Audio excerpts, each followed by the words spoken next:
Uratibu mdogo wa shule za Waadventista wa siku ya 7 katika ukanda wa Lubero umefungua rasmi mahubiri ya wiki 2 mjini Butembo tangu tarehe 29 March hadi 11 Aprili 2026. Ni Mama Masikaka sana Fazila, mwongozi wa kata la Eveshe, ndiye aliyezindua kiserikali mahubiri hayo kwenye uwanja wa kanisa la Mutiri. Mungu awapitie mbele kwa hayo yote, kwa sababu yeye ndiye anaye muda. Asante.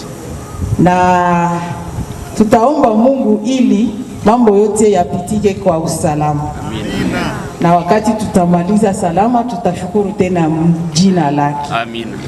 Na kwa hiyo ninaruhusu kazi hizo ziendeke na washukuru. Ndipo mchungaji Kambale Kahundu Jackson, mhubiri mkuu, alitanguliza mada yatakayozungumziwa, na katika mahojiano alisema mada tutakayozungumzia muda wa majuma mawili ni ujumbe unaoleta faida ya kweli katika maisha ya kila mmoja, tunaopata kwenye kitabu cha Yohana, Injili ya Yohana mtakatifu, ni sura 17 kwa mstari wa 3 inayosema, na uzima wa milele ndio huo, ili wakujue wewe Mungu uliyenituma.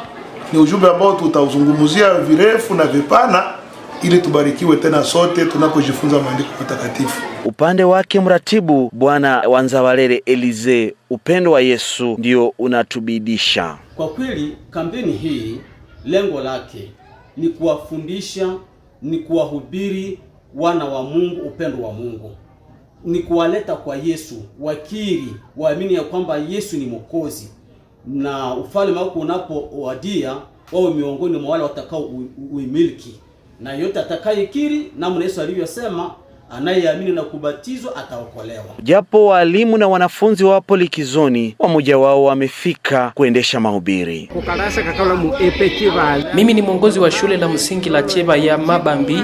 Nitakuwa miongoni mwa kundi litakaloingia nyumba kwa nyumba kuhubiri.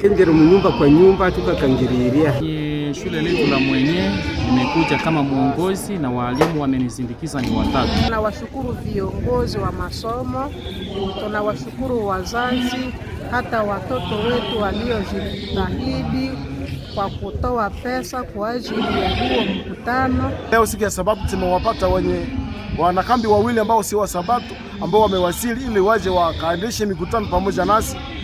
Ni wa profesa wawili ambao watakuja panga kwenye mikutano ambao si wa Adventista, lakini ameamua kwamba watabatizwa baada ya mikutano itakapotimilishwa. Mahubiri haya yanaendeshwa kwa ushirikiano wa idara ya wanawake. Mimi ni Muisa Wambamba Gerson toka Rwese kwa niaba ya Hope News.